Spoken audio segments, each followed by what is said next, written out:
Western universalism. Democracy is a product of Western universalism.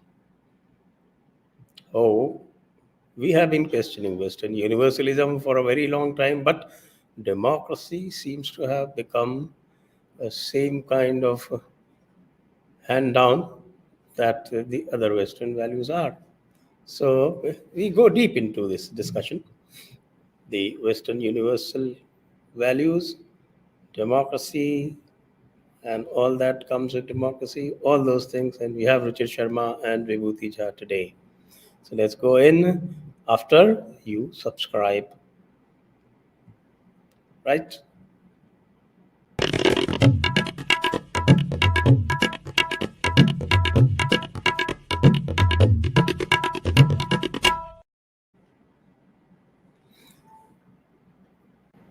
Namaste. Namaste everyone and welcome Ruchir and Vibhuti Ji. So how you been doing, Ruchir? Very well, very well. away for a long time doing some on the ground research. Policy work, but rewarding. Okay, that's very nice. Good to be back. The question is rewarding for whom? For all involved, ideally. For the colonials or the colonialists? Richard, my desk is asking whether you can put on the headphone. Your voice is echoing a lot. Sure, I can do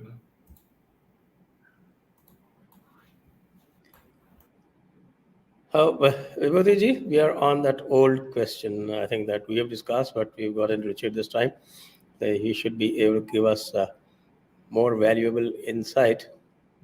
And we talk about the globe having become one, and the price that we pay for the globe having become one is to become subservient to what is universally hailed these days as Western universalism. So I think I'll go to Ruchir first.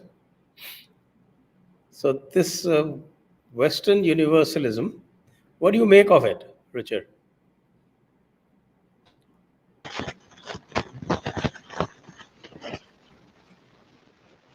You are still mute. No audio. Can't get your audio.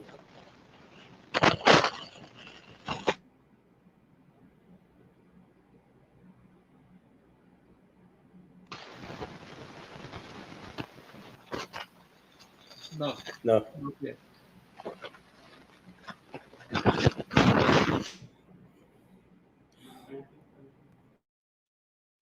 Okay, so let's wait for Ruchir to get his audio right. Vibhuti Ji, you can take up this question. Ruchir, is your audio right now? Can you hear me now? Yes. Great. Okay. Please. Ruchir. So, this universalized tendency is something that's seen with various cultural imperialisms. That everyone likes to think that their culture is the norm. I think let's go back to the E-code volume because this is now a lot of disturbance coming. So I think we will manage with the E-code what to do. All right, is that better? At Yes. least in terms of volume. Great. So from ancient times, there have been various cultures or civilizations who saw themselves as the center of the region or of the world, and hence the norm setters against whom everyone else was compared. This could be the Middle Kingdom syndrome in China, where they said all Chinese people within the Sinosphere, you're civilized, and everyone else is a barbarian. And it is their job to lift themselves up to Confucian values, and then they'll be accepted as a civilized race or a civilized country. Now, that is the same pattern that one sees today with the West as a whole, and in particular the Anglosphere, who see themselves as the creators and custodians of a certain set of values. So they call them Enlightenment values, they call them Judeo-Christian values, they call them European values, they call them Protestant values and work ethic. There's various labels, but what's common to them is a feeling that this is the pinnacle of human thought, philosophy, civilization, and those who do not conform to these values are inherently inferior. Perhaps they can be coached or incentivized or punished into adopting these values, but until they are inferior, and it's a very convenient stick with which to beat other cultures. Because this way you can continue your colonial era economic relations with supposedly inferior cultures and countries without the moral dilemma of what if we are the bad guys?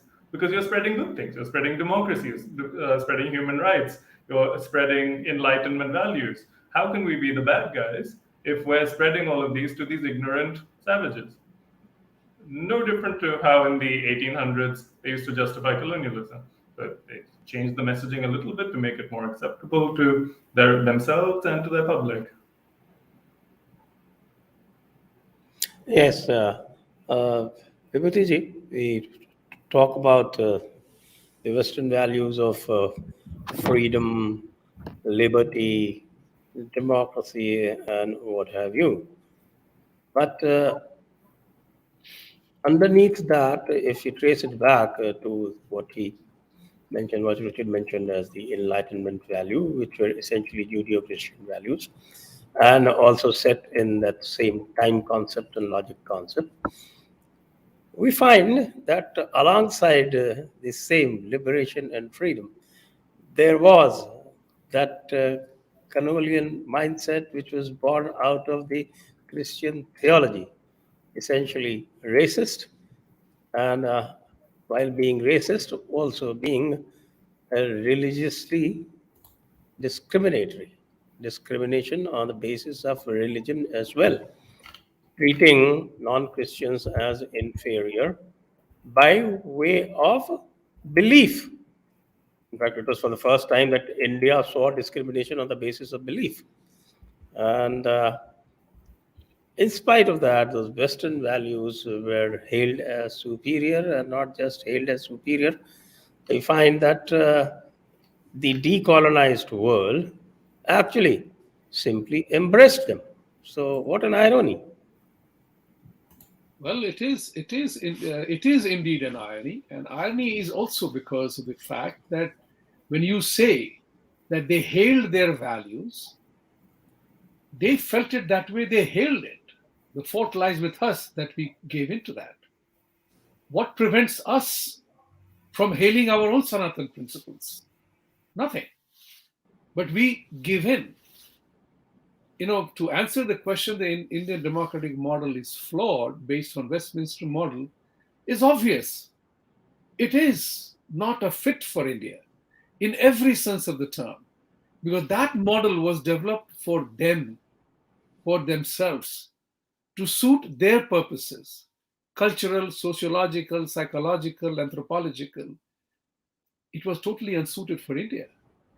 When they talked about and they hailed their freedom, we didn't tell them that we are already free to pray or not to pray, or who to pray and how to pray. We did not. In this connection, I want to bring about a certain amount of, humor in it. I just now tweeted actually Trevor Noah, who is a comedian who comments on comedy show. I tweeted that thing today: how British conquered India. So there were these colonialists who came to India, and he told them that we are here ordained by God. So the Indian asks in Indian accent, who is Queen and who is God? So the colonial tells that we don't know who God is. So the Indian asks, what is the name of your God? The British says, I don't know what's the name of the God. So the Indian says, if you don't know the name of your God, how can your queen be ordained by him? By who? So this dialogue goes on, and then they talk about imposing the colonial mindset. And the end of the thing, I would urge you, it's a 5-minute thing. Watch it after the end of the show, in which the British fires the gun, and the Indian says, "Okay, you want to rule." So it's a very important thoughtful scenario here. So the Westminster model is not suited for us for all the variety of reasons which Ruchir talked about, suitability talked about, and we easily gave in to them without standing up for our own self. And that's the flaw that lies. Think about it.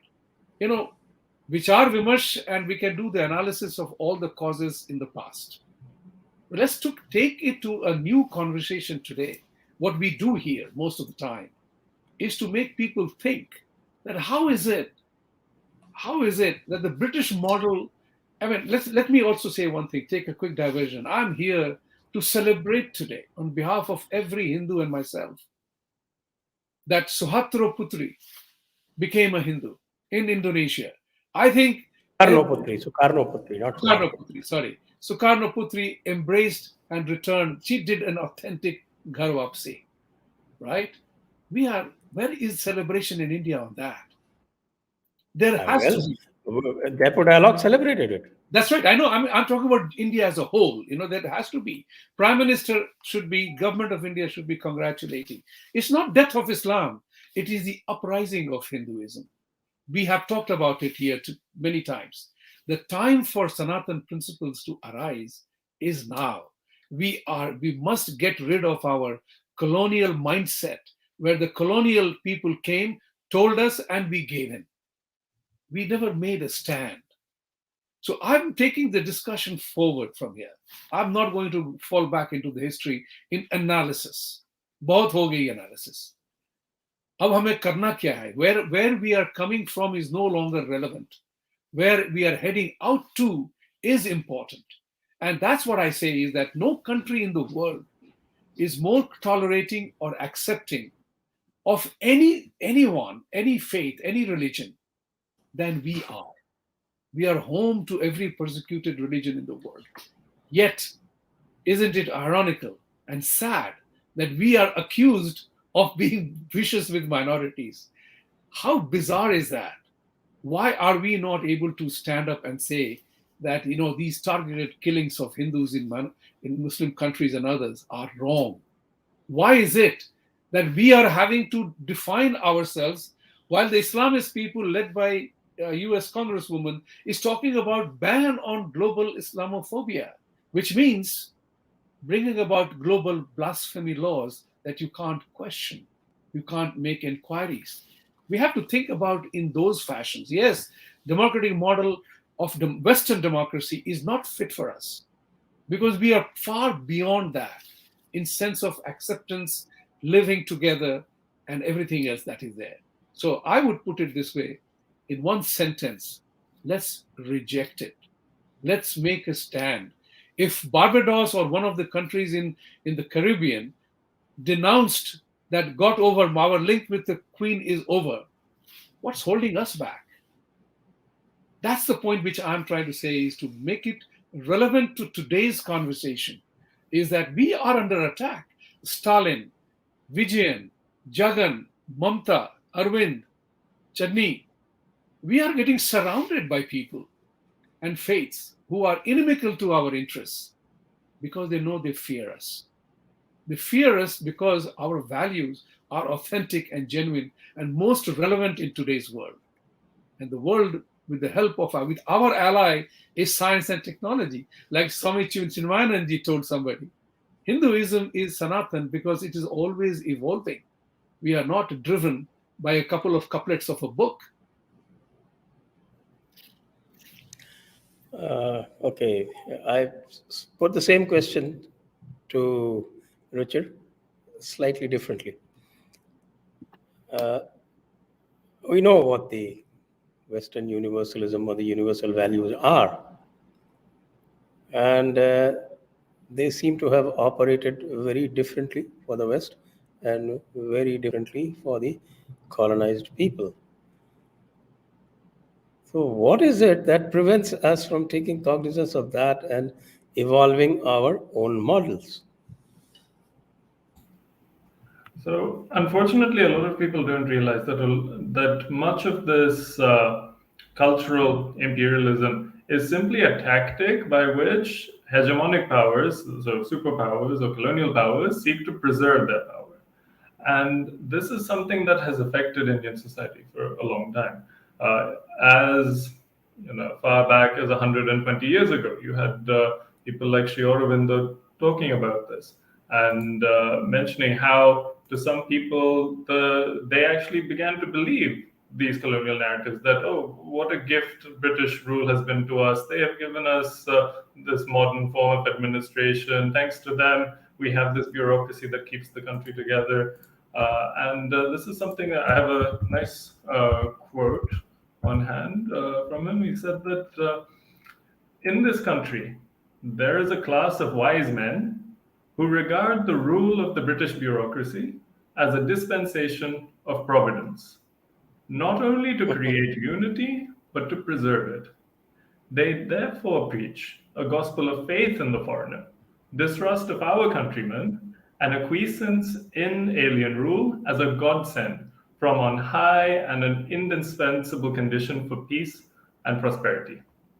Even those whose hearts rebel against a doctrine so servile are intellectually so much dominated by it that they cannot embrace nationalism with their whole heart and try to arrive at a compromise between subjection and independence, a halfway house between life and death. So this was Sri Aurobindo writing in 1907. Now, let's say 40 years later, we got independence, or at least a power transfer from the British Raj to the Dominion of India. 3 years later, our constitution came into force, became a republic. Within one generation of that independence, you had people still frustrated that why is this new state not delivering us the Ram Rajya that we were promised? Why are we still starving? Why do people still live without dignity, without sovereignty? And at this point, you had a great book by the scholar Dharampal, who wrote The Beautiful Tree, and the book that he wrote in the early 70s was Civil Disobedience and the Indian Tradition, where he talks about this love for freedom at the grassroots within Indian society, from ancient times to medieval times, how there was a tradition of resistance against oppressive and tyrannical rule.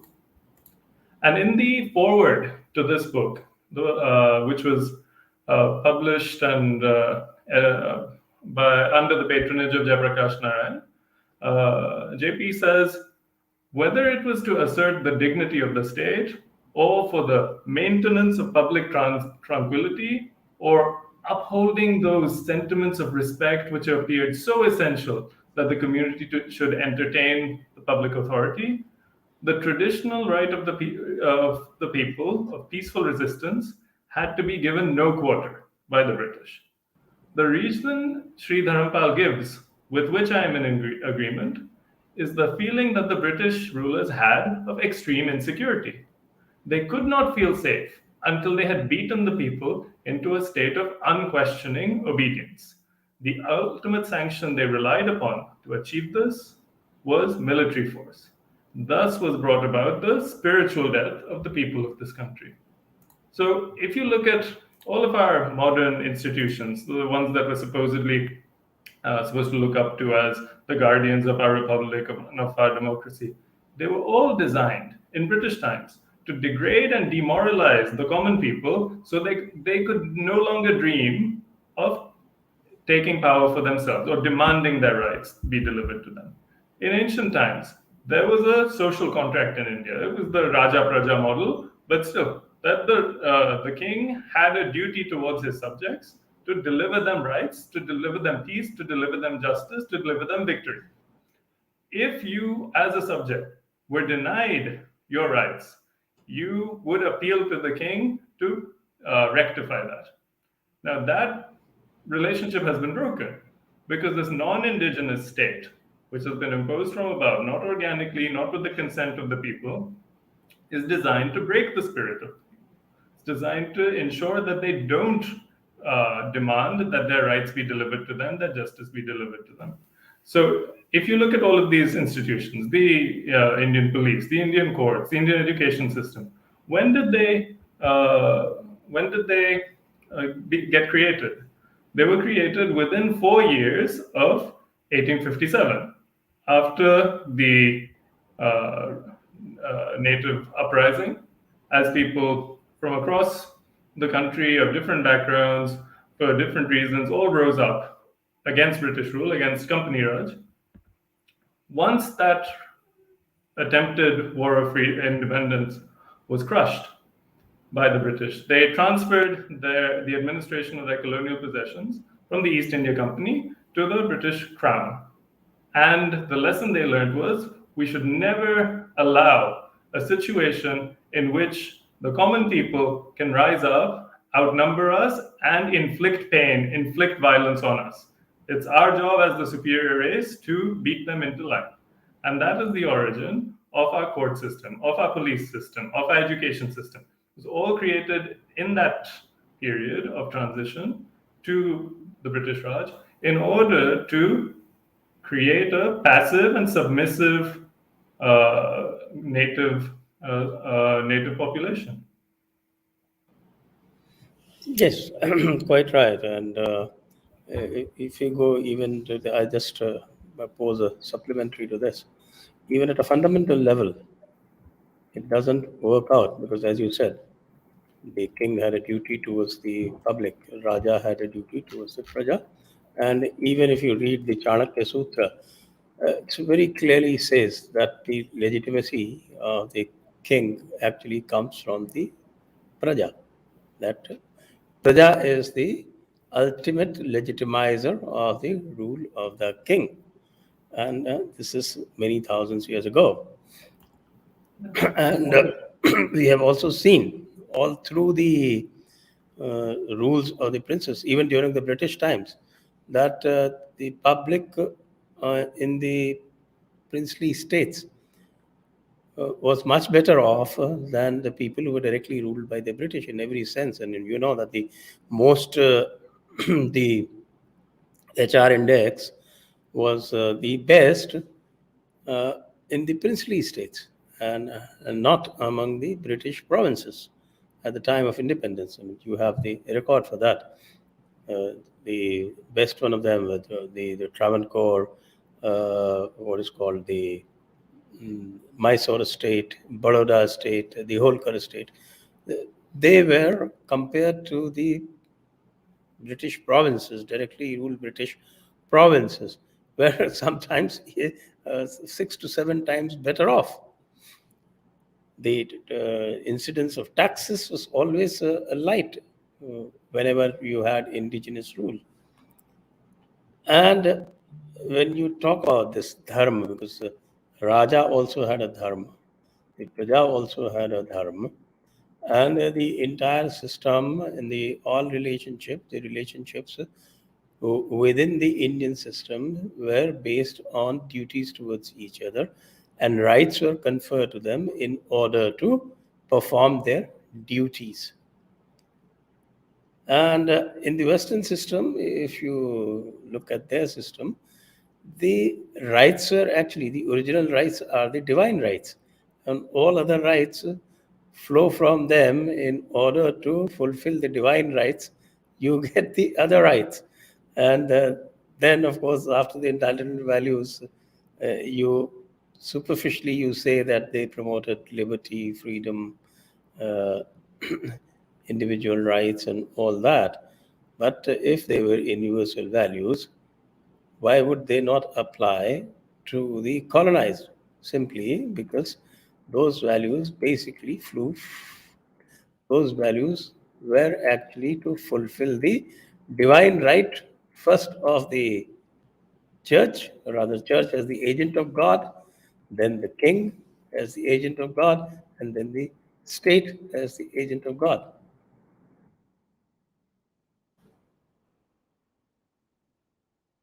Yeah, Ruchir. That was a supplement to his. There's a completely different understanding of where rights come from, where duties come from in Eastern civilizations, in India, in China, in Japan, or even in a country like Greece, which straddles traditionally in the past straddled both East and West. It's neither fully Western nor fully Eastern. as compared to what we now call Western values, but are essentially Protestant Reformation values. And it's very amusing to see how they claim that, oh, these Enlightenment values and Western values and Judeo-Christian values are universal. They weren't even applied universally by them for most of their history. That did Judeo-Christian principles not apply when you were enslaving people in Africa and transporting them to the New World, to the Americas? Did they not apply when Columbus and the conquistadors went to what's now Latin America and raped and enslaved the locals for the glory of Christ? That's also your Judeo-Christian values. 70 years ago, you were rounding up Jewish people, Roma people, homosexuals, and sending them to death camps in the heart of Europe. Was that not an expression of these values? If so, then you need to disown these values and create something new and positive, not claim that, because a certain side won a couple of wars, that means their values are superior, or if a certain country is rich today, that means its values are superior.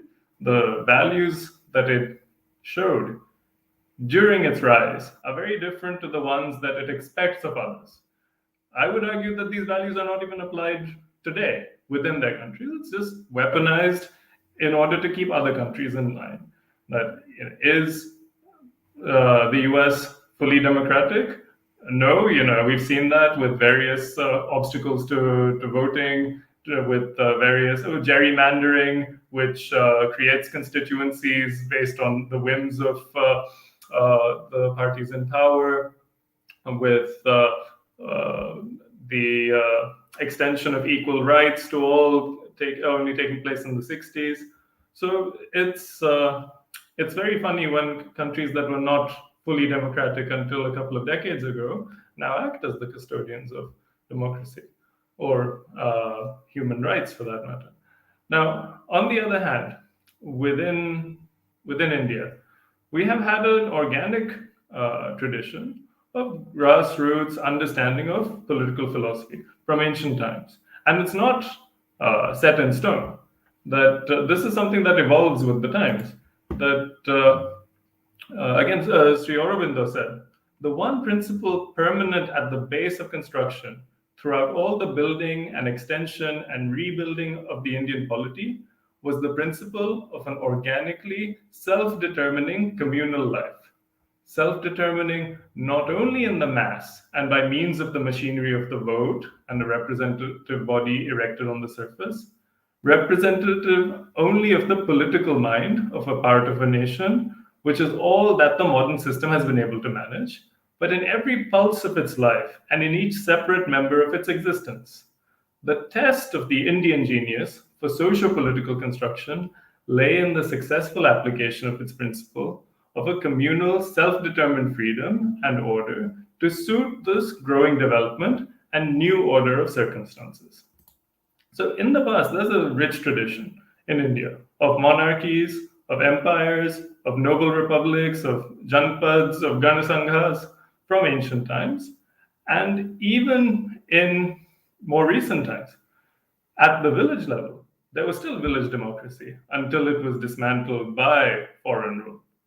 That at the ground level, at the grassroots, people didn't have to interact with the central government. There was always some form of local, organic political organization. And unfortunately, our post-independence polity did not recognize that until the early 90s, when we had the Panchayati Raj Act passed to formalize Gram Panchayats and Zilla Parishads. Now, this is a reform that needs to be taken forward.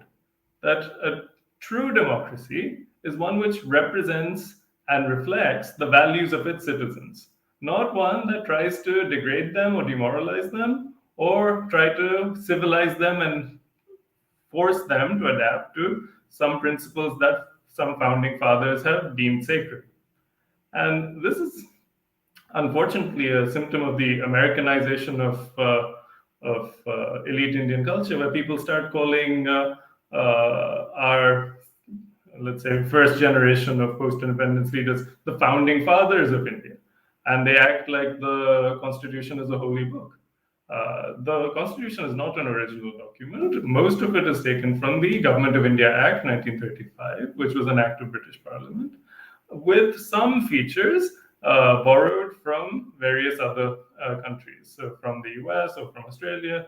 There were some proposals to borrow provisions from Ireland and Switzerland, more democratic ones such as proportional representation or referenda. And these were shot down because these supposedly all-knowing and wise founding fathers said that, oh, Indians are too stupid, they're too illiterate to understand these things. Oh, why should we give them power to have referenda, to have local self-government? They don't deserve it.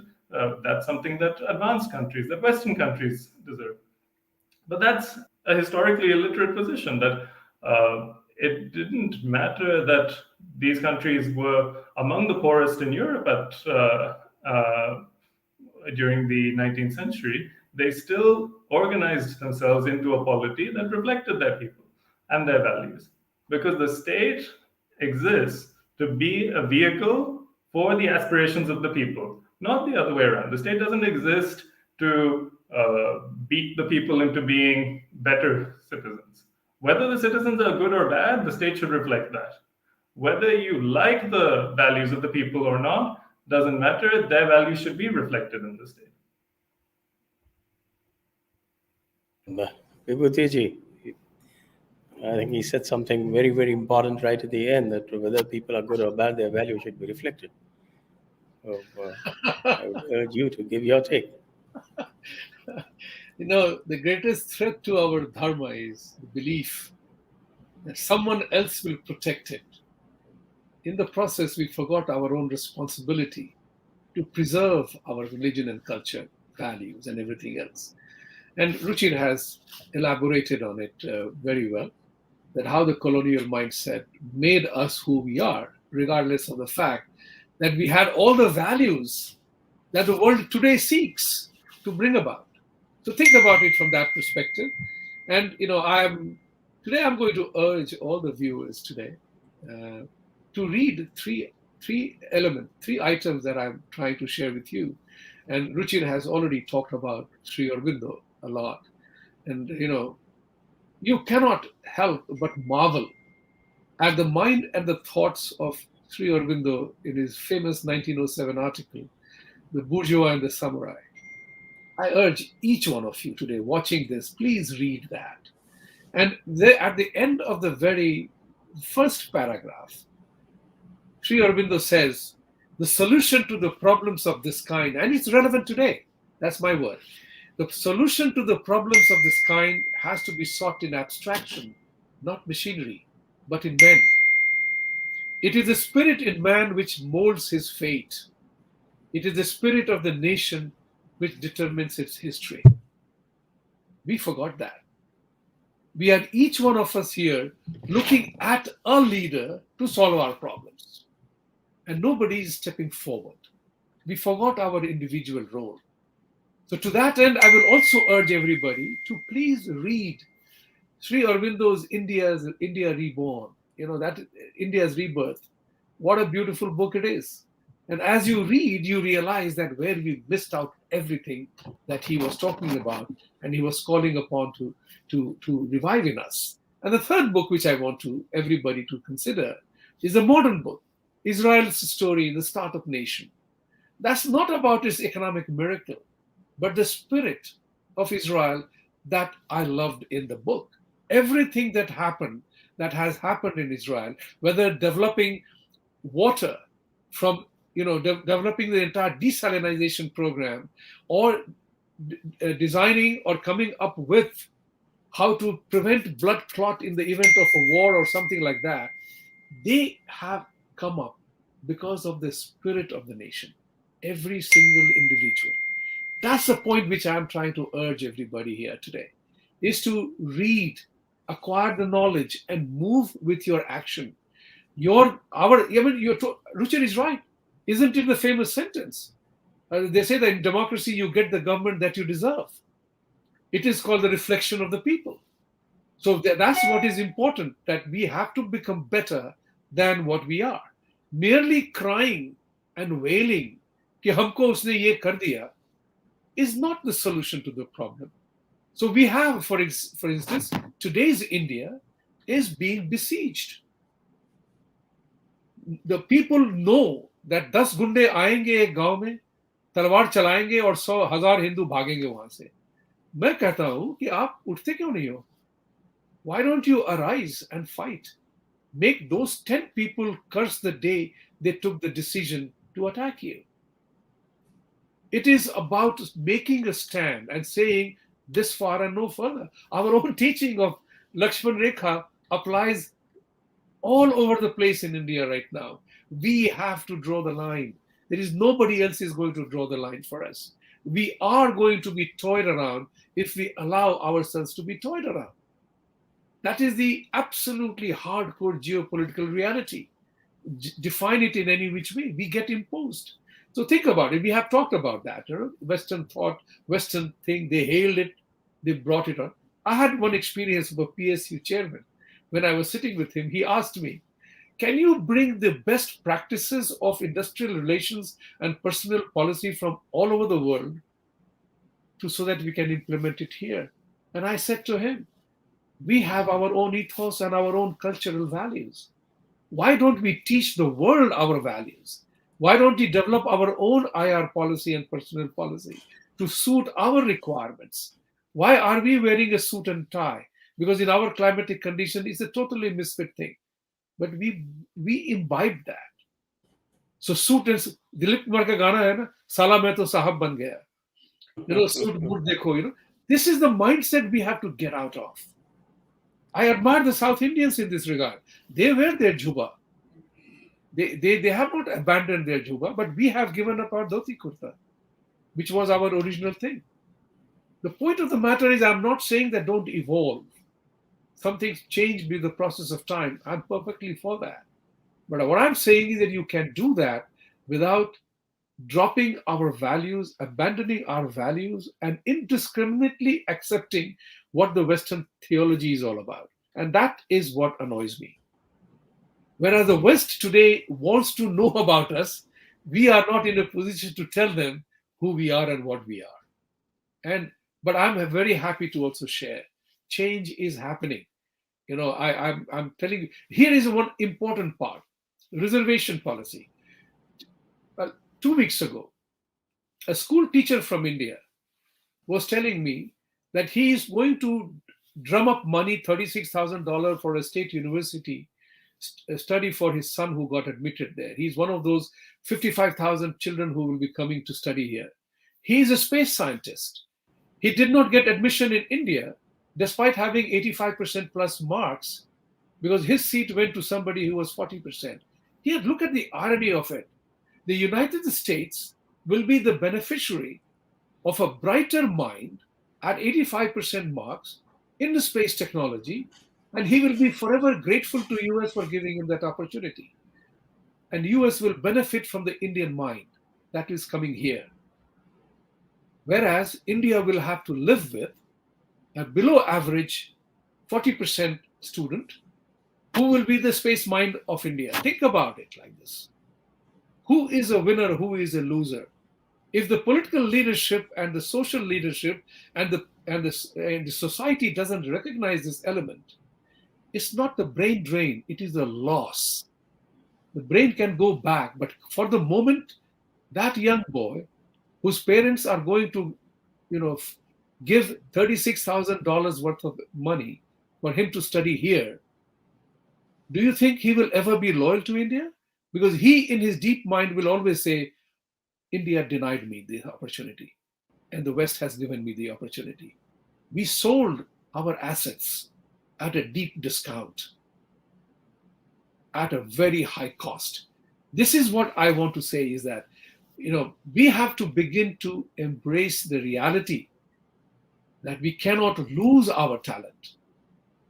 Padhne ke liye jate hain, that's a different matter. Intellectual transportation has always happened. Intellectual migration always happens. But I'm talking about at a root level of it. If 55,000 Indian students who have come here this year, that alone is a group of people who secured 85-90% of the marks and didn't get admission in their own home. Think about it. That's a very serious issue. So, colonization of the mind happens in direct and indirect ways. And this is one such example. Okay, last point for the day. The democratic model that India is following. It seems to have bred into Indians, especially the Indian leaders, some kind of a deep inferiority complex that afflicts them so much that they're apologetic for everything, even for the crimes that are inflicted on them. They apologize to the people who inflict them.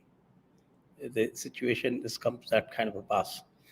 So, is it because of an inherently flawed model, or is it due to an inherently flawed working of that model?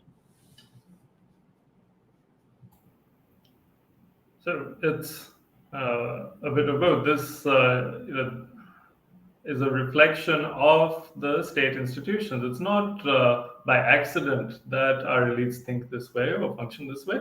This is what they're incentivized to do. This is what they're expected to do.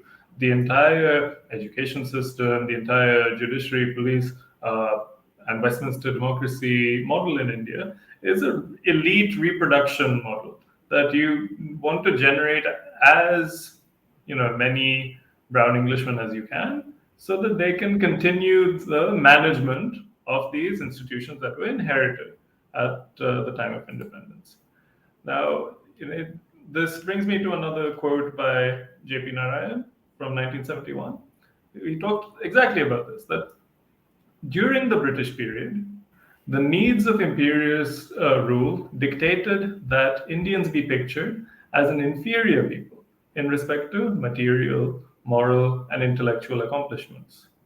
This deliberate denigration of the Indian nation was furthered by the incapacity of the foreigner to understand properly a civilization so different from his own.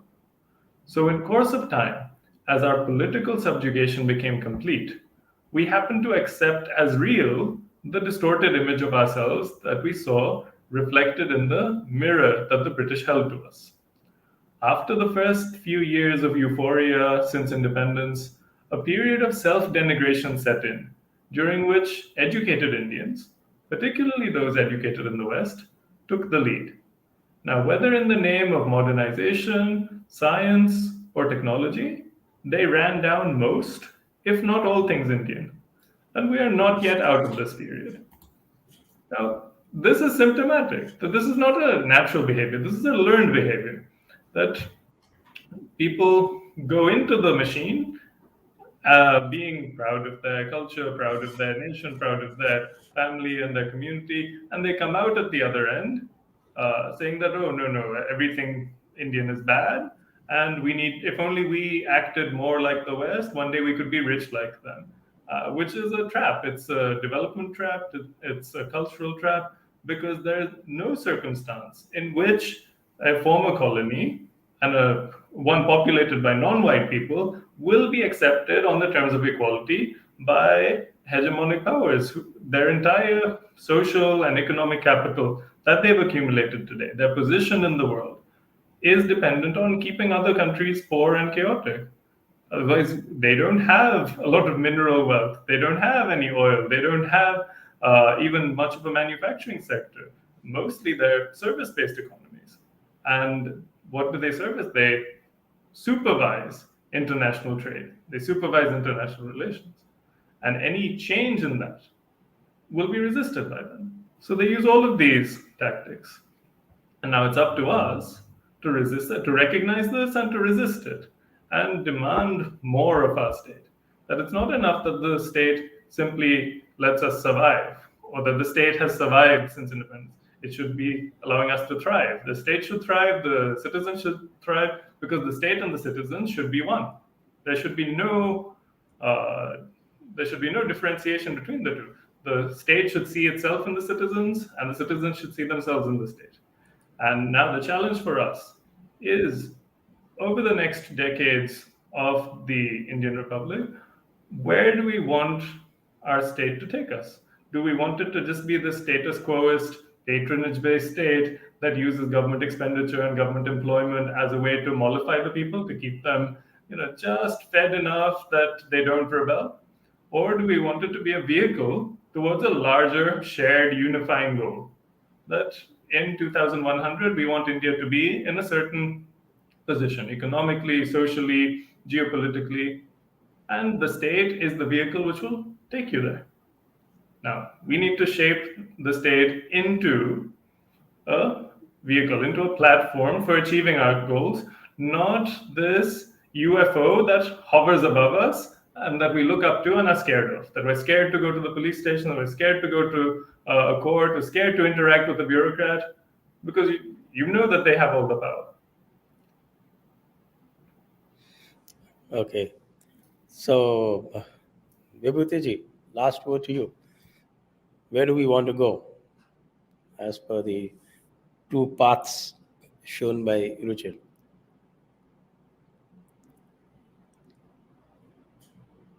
को देख रहे हैं, UFO को देख रहे हैं और डर रहे हैं. These are things which are very, very endemic when you are besieged with the colonial mindset. When you look up to government for every solution. Whereas we forgot that we had a Panchayati Raj and Gram Panchayat. But there used to be, if my memory is correct, then there used to be a minister for Panchayati Raj earlier on. Now there is no such ministry at all. So we have allowed our ministry is there. Ministry hai, huh? Good to know. Good to know that is still there. But functional kitna hai?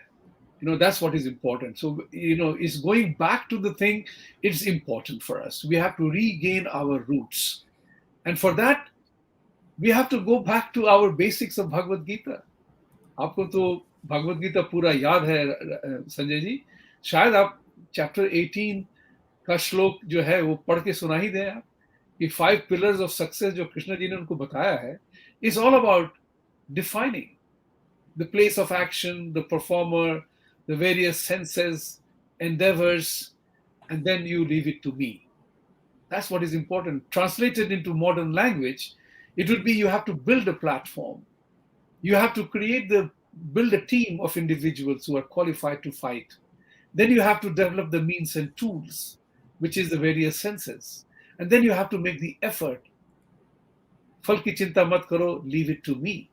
That's the true meaning of the whole thing. We have forgotten that at individual and collective levels. We are all become shatranj ke khiladi. Always playing, kisi aur ki samasya hai, meri samasya nahi hai. I will never forget this. Kerala is telling me, let the Kashmir go. What's the problem? Let it go. I said, yeah, I would rather give Kerala away than Kashmir. Because that at least I can protect from the Navy side. So, of course, it was sentimental. I didn't mean to say that Kerala should be sent out or barter deal kiya jaye. But it is very important for us is to begin to assert ourselves. Time aa gaya hai. We are surrounded. Think about it. We make fun of puncture walas. But have we ever thought about it? Ki phool wala, sabzi wala, phal wala, sab काम चले गए हमारे हाथ से. थूक लगा के वो बेचते होंगे और हम खरीदते हैं. We are getting surrounded by functionality and jobs. We are facing an existential threat if we don't arise. So I'm totally with the fact that it's time to get into the action mode. Let's read, let's understand, let's collaborate, cooperate, and mobilize. If we don't do that, we have a suffering to face in the future. As somebody said, Sanatan will survive. I said, yes, it will. But where? That's the key question. Where will Sanatan survive when we have Vijayans, Jagans, and all are out to destroy that in the name of all our Hindu names? And we are letting our talent go. We are facing a very uncertain times, but science and technology is with us. And the world is looking at us. It's for us to take that message forward. People like you, Ruchir, wherever you are in policy making or whatever, we have to bring in that element of Sanatan, part of it. It is relevant to the world, and we have to do that. Yes, indeed, you're quite right. And on that note, we move to the questions and answers. Just requesting once again, please do share and like this video, press the bell icon, and of course, do follow us on social media and do subscribe to us, do support us by going to the description. All the links are there. Press the bell icon on YouTube and don't miss another update.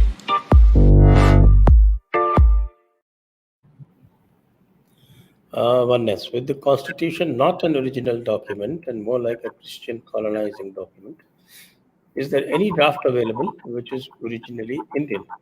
Is there any draft in democracy, or is it just at the level of an idea?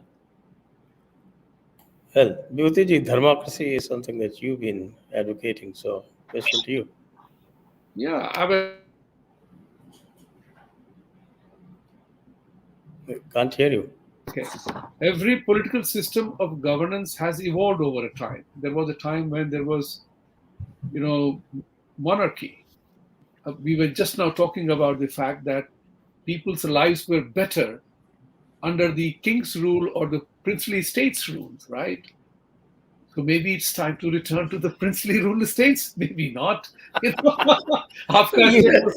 were comparing it to the British rule, actually. That's right. I know. What I'm saying is to you is that monarchy faded.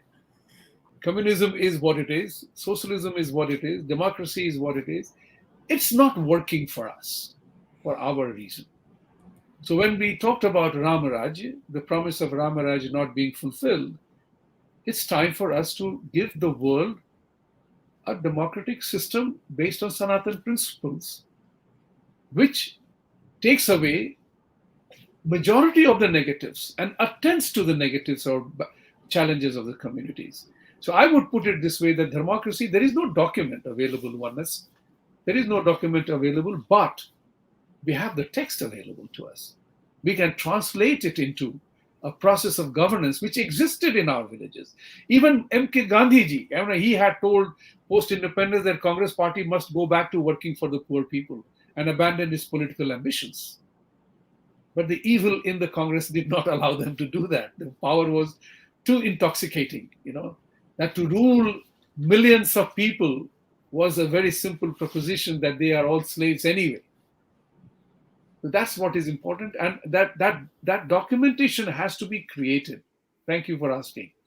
There was one alternative draft of the Constitution that came out in 1946, so 1 year before independence, and that was done by a very unique collaboration between M.N. Roy, the founder of the Communist Party of India, who was then thrown out for being too nationalist, and V.D. Savarkar.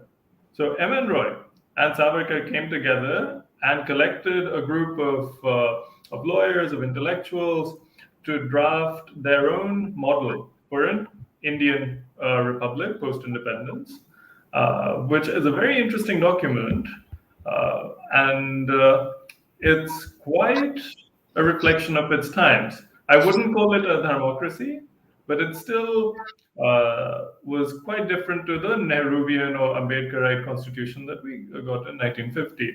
So that's something worth looking up. I believe it's available online. You can get the full document as a PDF.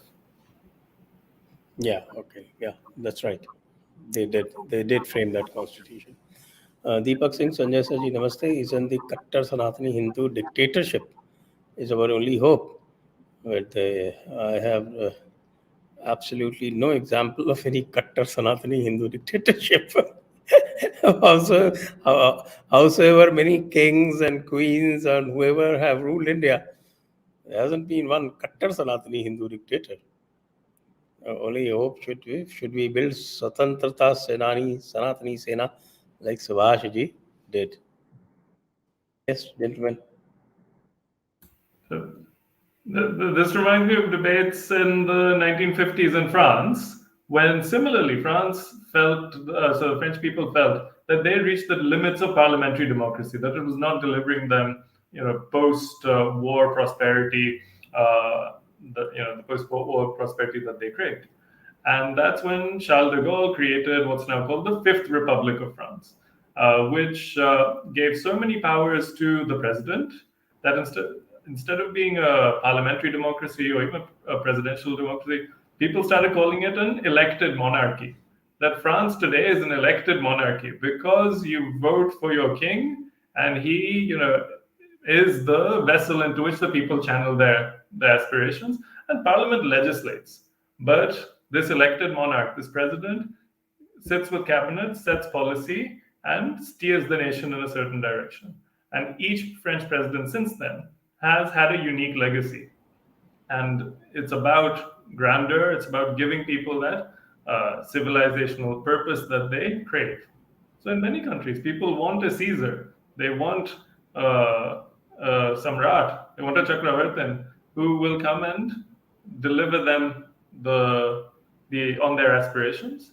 And one way to do that is a fully presidential republic. Next.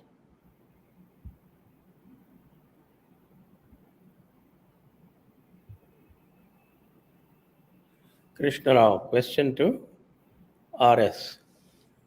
Why do you think our judiciary bureaucracy are more empowered to use force against Hindus in acts of violence but won't do it with Muslims?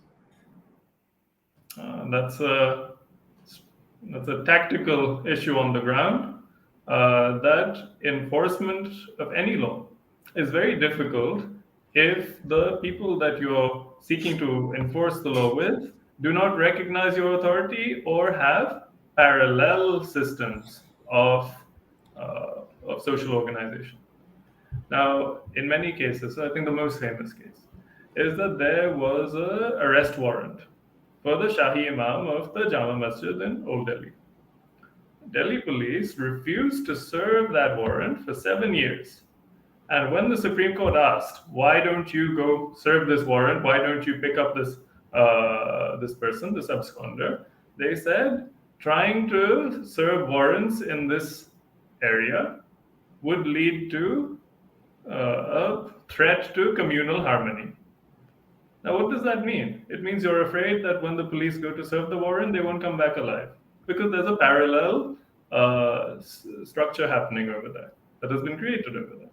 Or when a certain OAC says, remove the police for 15 minutes and see what we can do, it means they have a parallel set of institutions that are capable of battling the state.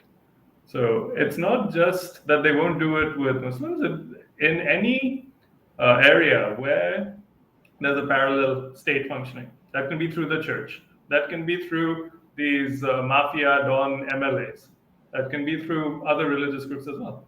The state will be afraid to deploy its forces because if it loses policemen, if it loses a pitched battle with the citizens, then people will see how weak the state is, that it's not as strong as it pretends to be. And that will lead to a ripple effect. So to avoid that ripple effect, they don't step on these landmines. They avoid them. And just to add to that, against Imam Bukhari, there isn't one, but 13 non-bailable warrants that have not been served. 13. Wow. Krishna Sundar said, would external influence be so thorough as to taint every aspect of our culture with self-loath? Or have we become too negligent to appreciate the value of our civilization and defend it? Vibhuti Ji.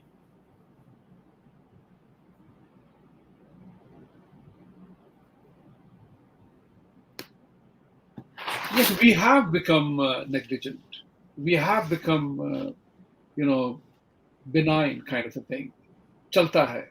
We have developed that attitude, whether it was due to colonial oppression.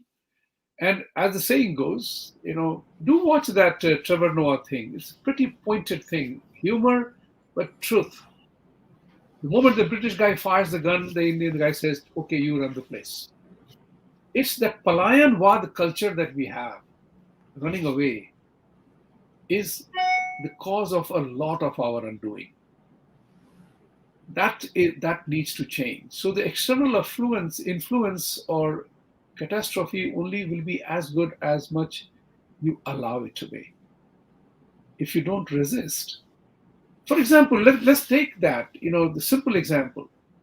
We are being accused, the Hindus are accused of maltreatment of minorities and women and all that. But no other religion has given equal status to women as we have done. Shiva, Parvati are the original examples of gender equality, right? Where is that story in the world today? In reality, the whole critical race theory gets totally benumbed if we get into explaining the Sanatan principles, which is totally non-discriminatory. Sanatan principles are all non-discriminatory. It's all about performance. It all depends on your karma, your actions. And my favorite example is, if I have 2 kilos of gulab jamun, it will hurt me.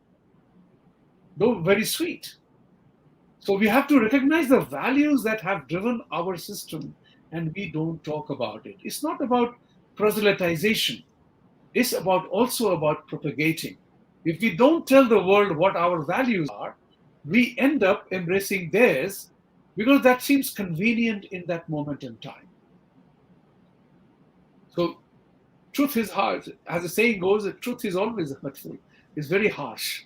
That's why we have the phrase, Satyam Uvaj, Priyam Uvaj. So the point is, unless and until we take the bitter pill, unless and until we take Karela, diabetes will not go away, right? It helps. So we have to bite into the Karelas and quinine and the bitter pill. Then only we will be able to address that.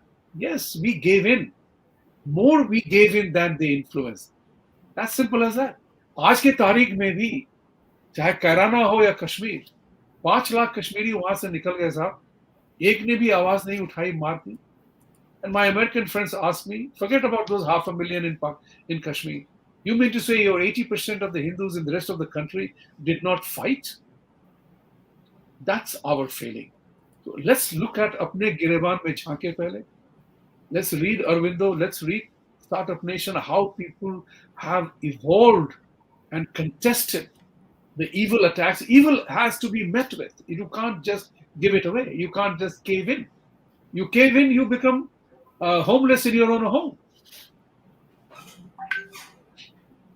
Right. Next one. Dr. Kishore Kumar, please tell us about the Indic approach to democracy and why present democracy is useful to divisive forces and constructive forces in our Bharatavarsha. Ruchir. So, in my view, truly Indic approach to democracy would be to rebuild it from the bottom up. So, reconstitute what we see the purpose of democracy to be and how it's organized. So, ideally, what one should have in, say, a second republic or a new Indian polity is a strong central government with this elected monarch, president with executive powers, a Chakravartin style ruler that the people crave, because this is part of the culture. And you see this in the hero worship that people have in post-independence India, given to people like Gandhi or to Indira Gandhi and now to Prime Minister Modi. It comes out of this desire. They need to see a strong leader. And that's done by having a strong central government, which is responsible for taxation, for defense, for a single parliament with one nation, one law. And then below that, instead of having these states, which are essentially just feudal satrapies, which are run by these nepotistic local parties, regional parties, let there be a direct relationship between the district level and the central government. And this is actually the norm around the world, that you have a central government with a parliament, with a president that's responsible for the setting of policy and the drafting of legislation. And then implementation happens at the level of the district or the prefectures. I would say democratize districts more. We have 740 districts in India. Upgrade them, dissolve the states, upgrade the districts to janpads. That's the traditional form of Indian democracy, of Indian Republic, with a directly elected executive council, with a directly elected nayak, so a governor or a prefect, who's responsible for policy implementation on the ground, so that when the people want their rights or services or peace or justice to be delivered to them, they go to the district level, not to the scary UFO, but to accessible, adaptable institutions that function on the ground and reflect the values and aspirations of the people. Each district should have a administration that functions in the language, the local language of the people, and then they work directly with the central government for funding, for guidance, for legislation. That is a good way forward. It's not too controversial, and most importantly, for the Indian context, because I know that Indian administrators and politicians are very risk averse. It's a demonstrated model. It works elsewhere in a wide range of contexts, in a wide range of countries, and is more democratic than our current system. That we have people say, oh, India's problems are because there's too much democracy. There's not enough democracy. It's just what little democracy we have is wasted in the wrong places. If you make it a bottom-up system, people will be invested in its success or failure. People will have a social contract with the state, and the rights and duties will be organic, not forced. Next. Harish Pokhriyal, the reservation is pandemic in India. Treatment. Vibhuti Ji, do you like to take up this contentious question? It is a pandemic. It is, it's become a political football. Something that was supposed to have been for 10 years is going on for the last 70 years. It is a classic example of the famous saying that the definition of stupidity is that something is not working, you keep trying because it will work sometime. It is not working.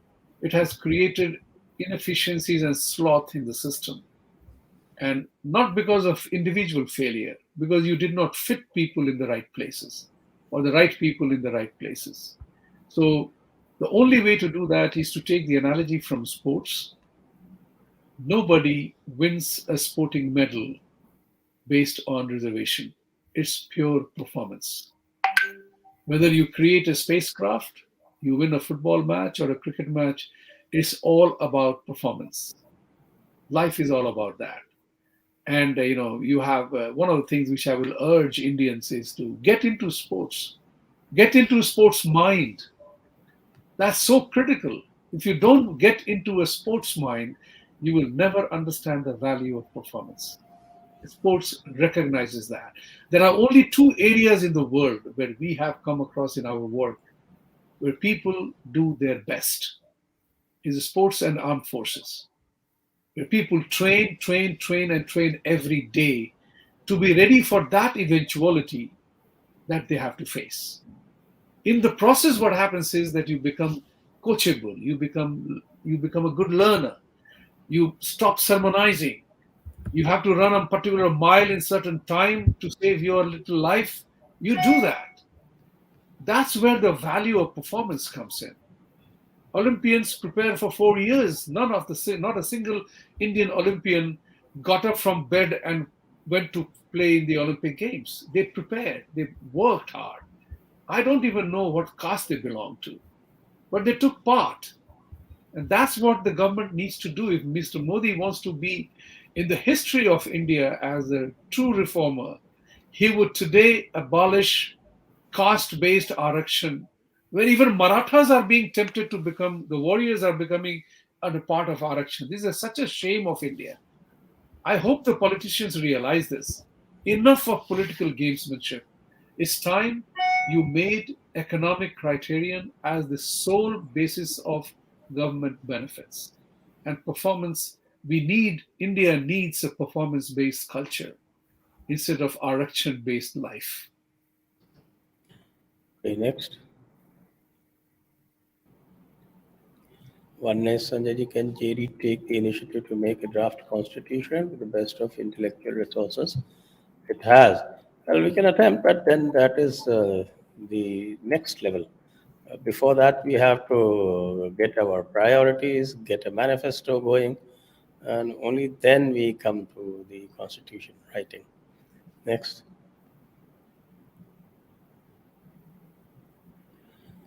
Chaitanya, should India have a system where elections at center every 10 years and state elections every 5 years and local elections like mayor every 2.5 years?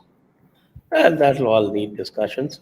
I think you can't put arbitrary numbers like this. Next.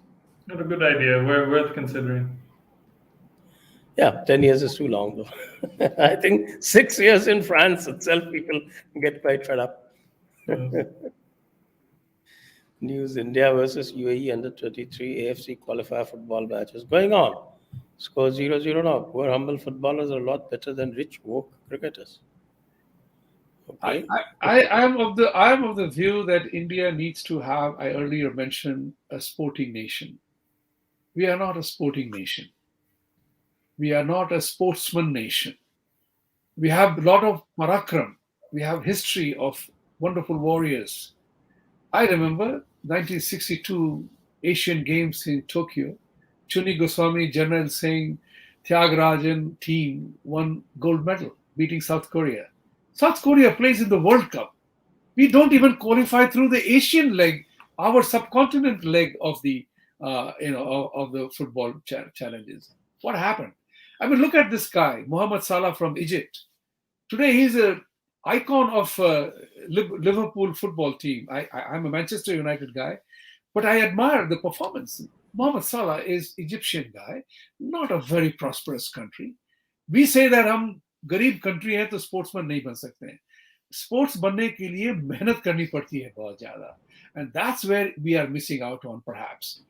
Our young people Anyway, have. that's got very little to do with the democratic model. Yeah, it has very little. To do So we move on to the next question. It is about the sports mind. That's it. The footballer in you cannot resist that. I can understand that. And the cricket. I've played cricket too. I was captain of my cricket team in school, yeah, actually. Chaitanya ji, okay, you're an all-rounder. Yes, I am. Chaitanya, Ruchir ji, can India have a semi-parliamentary system at state level and a semi-presidential system at the center? What are your views? That's worth considering. The semi-presidential system already exists in our neighborhood. Sri Lanka has a semi-presidential system, and that's not incompatible with our I don't like this term shared values when used by the West, but at least in the Indian subcontinent we can say shared values and shared history. So Sri Lanka is a good example of a dharmic, nationalist, socialist, semi-presidential republic, worth considering. And at the state level, so by semi-parliamentary, I guess you would mean that there's a stronger governor and a more narrow state list. So you have instead of the concurrent list, you have the federal list and you have the state list with a much narrower purview. That's worth considering. Krishna Sundar, so is it the assumption of permanence or arrogance of every generation to assume that the way it is the way it is always going to be? It led to our cultural decline since independence. Nothing is ever going to be the same. Things are constantly changing. Everything collapses in the end. Everything changes in the end. And the sooner we embrace that and recognize that, then we can take steps to accelerate the collapse of institutions that are obstacles to us and preserve the institutions that are important to us in reaching our goals. I wouldn't say that this has led to our cultural decline. People had different material concerns after independence, but now as people have been lifted out of poverty into the middle class, people will behave differently in terms of their expectations from the state and from society around them. Dr. Kishore Kumar, we have fitted two different poles into one, socialism and democracy. Socialism propagates commons control and democracy propagates the opposite. So is the reason in Bharat the conflict. Vibhuti ji? Can the question be played here, displayed here? We can't see it on screen at the moment. Yeah. Yeah. Why is it not there? On the screen, please. Yeah, it is. Oh wait, we lost it again. It came just for a second, but now it's back to Krishna Sundar. Yeah. We have fitted two different poles into one: socialism and democracy. Socialism propagates common control, and democracy propagates opposite. Is this the reason in Bharat the conflict? I mean, perhaps Sanjay has deeper insight of the democratic functioning of the government. He can answer that. But my thought process in this would be, it doesn't mean that democracy can't have a socialistic structure. Look at the United States right now. It is struggling to have a socialist egalitarian process, whereas socialism also can be democratic setup. So I think it is important for us to determine to what extent of what we want. The economic growth model, capitalism, is not capitalism. Democracy can have capitalism. China has its own model of capitalism, right? So what are we talking about here? So I didn't quite get it, but in India, we need to be clear in our mind. The model that we have adopted is in conflict with our social milieu. And that's what we have to be clear about. And that's what we are talking about. The democratic model of the West is not suited for us. We have to have a Sanatani model, and that must work. It's totally non-discriminatory. It doesn't discriminate between people. It doesn't discriminate about anything else. It respects Mother Earth and resources. So we have to have that kind of a policy to make ourselves more successful. Our model, the world needs to adopt. And for that, we need to adopt our own model. And the same with socialism. There are models of indigenous socialism. There's Sarvodaya, there's Antyodaya, there's Satyananda, who is an Indian Marxist. There was Bhagat Singh, and there was Chandrasekhar Azad from the Hindustan Republican Socialist Association. These were all indigenous socialist movements without patronage from the Communist Party of Great Britain or the Communist Party of the Soviet Union or the Communist Party of China, which were born of the soil and resonated with the people much more than these foreign imports. Both with democracy, both with socialism. I think Dr. Kishore Kumar might like to read Chanakya's Arthashastra, which is everything. That's right. It is led by the king. It has Indian welfareist system, which is what socialism is, and it is capitalist in the sense that economy is free from the clutches of the state, and of course also has democracy at the grassroots. So I think the most wonderful system ever devised. Next. Chaitanya, Ruchirji, you say we should have Mahajanapada system, then how would you deal with many political parties, as too many parties are bad for us? Generally, in countries that have this system of an executive presidency and then a direct relationship between the central government and the districts, you have a certain minimum percentage for a party to enter parliament. That can be 3%, it can be 5%, it can be 7%, it can be 10%. I've seen various models around the world. This way, it discourages hyper-localized parties or very specific issue parties and encourages consolidation of parties into ones which have national level appeal. Because you won't win an election, you won't even win a single seat if you're just focused on some regional concern. You have to show that you have a vision for the whole country, that you have the ability to attract a large percentage of votes. And then when you enter parliament, so let's say 5 parties make it over the hurdle, they get more than 5%. Then these parties are forced to work together within a system that is channeling them as well towards that civilizational goal. Next question. Krishna Rao, have you ever used soft power? Bollywood represents us as an exotic group of people who aspire to be a liberal Western capitalist brown men. Vibhuti ji, your Bollywood specialization is being called upon. No, there is nothing like a soft power, in my opinion, if you don't have the hard power to carry it forward. It's a very essential element to understand that that's one of the reasons why non-aligned movement had no meaning in the world around us. Who cared for us? We didn't have the economic power, we didn't have the political might, we didn't have the military power to carry our soft power forward. So in the international geopolitical scenario, people listen to you if only you can be heard. And that's important. The reason why we think about Swiss cheese and Swiss quality is because they produced that. They made themselves heard, seen, and recognized. That's where we have to be aware of. Bollywood is a piece of crap, in my opinion. They have, I say this with due respect. I have some friends in Bollywood too, but I say that to them that you guys specialize in making movies to denigrate Hindus. Have you ever tried to make a movie to demand a question from other faiths? And then when you get beaten up, then you say, "Oh, Hindus are atrocious people." That's where it is wrong. Where you cross the line of hurting people. So I would not respect Bollywood. I don't respect Bollywood from that point of view. They copy dialogues, acting, everything from the West for any number of movies. They have copied even the dialogue, even the mood, even the acting from all the Hollywood movies. So nowadays there are some new things coming up. I must compliment them.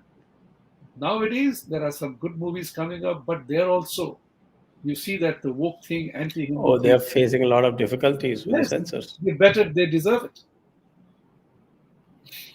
Okay, next. Oneness, gentlemen. What will happen to our claim to fame of world's largest democracy? Or you now entering the world's largest democracy? Okay, that democracy doesn't have to be Westminster's democracy. Yeah, it can be an US indigenous is form also of a democracy. democracy. France is also a democracy. I would say Pakistan is also a democracy. I would say that our democracy is something that the world will say, here you are coming to a true democracy. Yes. But even China claims to be democratic. Even the Soviet Union, East Germany used to say that, oh, we're democratic just in our own way. We have democratic centralism. We centralize everything. We have elections where you can vote for different parties. They're all in the same coalition and all subscribe to the same goals, but they claim to be democratic. I have a vicious idea actually, and the idea is that since Communist Party of India, the leftist liberal woke culture and the Panchmak cards all tout about China, and Congress Party has a memorandum of understanding of sorts with China, let Modi ji make a joke, reference in joke, that since all of you want the Chinese model, I'm importing Chinese economic model with a political touch that I'm declaring myself prime minister for next 15 years. Let's see what the world responds. Let there be some fun. Let there be some fun. Modi ji अगर आप सुन रहे हैं तो try कर लीजिए शायद. Socialism with Indian characteristics, our own Dengist revolution. That's right. Vibhuti ji, since India did not have the civil services in our society before British, then what alternate form services would resonate with India? Oh, let me make a statement here. Yes, Sanjay. Let me make a statement. Yes. There has been no state, no kingdom, no plenipotentiary without a bureaucracy. Never. Let me take it further. You won't even find a marketplace without a bureaucracy. You won't even find a sport without a bureaucracy. So bureaucracy is all pervasive. You can't get rid of it. Only thing is how to make the best out of it. That's what you can. If we want a full democracy, maybe we should be electing our local officials, elect our chief of police, elect our district magistrate, elect all of these people. That's an alternative way. You get your administrators That's from done in those- the US. That's done in the US. Police commissioner is elected, judges are elected, and that's why they have. I sometimes wonder how judiciary in America can be independent when you are selected as a party candidate. You are a Republican, you are a conservative, and you have those colors. Obama nominated, Trump appointed judges. So it is a problematic part of it that way. Yes, but election is good. Whether you are police commissioner or whatever, at least people have a choice now, not superimposed like the Supreme Court clubhouse. Well, I have my own thinking about how elections are done in India. Yes. It has a very unique brand where a lot of hanky-panky goes on. Next. You are telling that to an American? Hanky-panky going on. It happens everywhere. Well, I have also contested elections, so I know. Honest, why are we not talking about mandatory defense training for the youth to start with the civil services? Well, that's okay. I mean, that's not a bad idea, but it doesn't have anything to do with the topic today. Adventure time. RSS. Okay. Ruchir Sharma's government model is great. With the blockchain, a tech platform can be created for ease of communication between people, district, and center. Technology can save us. And also with artificial intelligence enabled translation and interpretation, that will ease a lot of the regionalist pressures in such a system. And as I have said before, totally agree, science and technology can be a biggest help to Sanatan Dharma and Indian polity to showcase the world. It's time for us to do that. That brings us to the end of the session. Thank you very much. Thank you, Richard. Thank you, Vibhuti Ji. Thank you. And Thank you so all much. Can I viewers. make a short announcement here to all Yeah, the please. viewers of Jaipur Dialogue that this Sunday on Jaipur Dialogue USA, I'm hosting Mr. Tariq Fateh Sahab for the first time. Please do join, subscribe to Jaipur Dialogue USA as well, in addition to Jaipur Dialogue. Thank you. Oh, well, I will also take the opportunity to join. Thank you. You're welcome. I think Tariq साहब से जब बात हुई ना तो उन्होंने कहा कि क्या हुआ, वो बड़े अच्छे से बोलते हैं ना, तो क्या हुआ, संजय जी फ्रेंचाइज खोल रहे हैं, हमने कहा कनाडा में भी खोल देते हैं। नहीं, हमें अपनी कहानी आगे बढ़ानी है ना भाई, तो शायद यूरोप में लेकिन भी हो। अब तारिक जी से बात करिएगा तो उनसे अगर वाकई बात करनी है तो बात तो फिर हिंदी उर्दू में ही करनी पड़ेगी। हाँ, तभी वो मजा तो तो है। तभी आता है। भाई हमने तो अंग्रेजी भी हिंदी माध्यम में ही सीखी थी, तो बात तो करनी है। Same here. Thank you. Okay, जय हिंद, वंदे मातरम। जय हिंद। Jai Hind.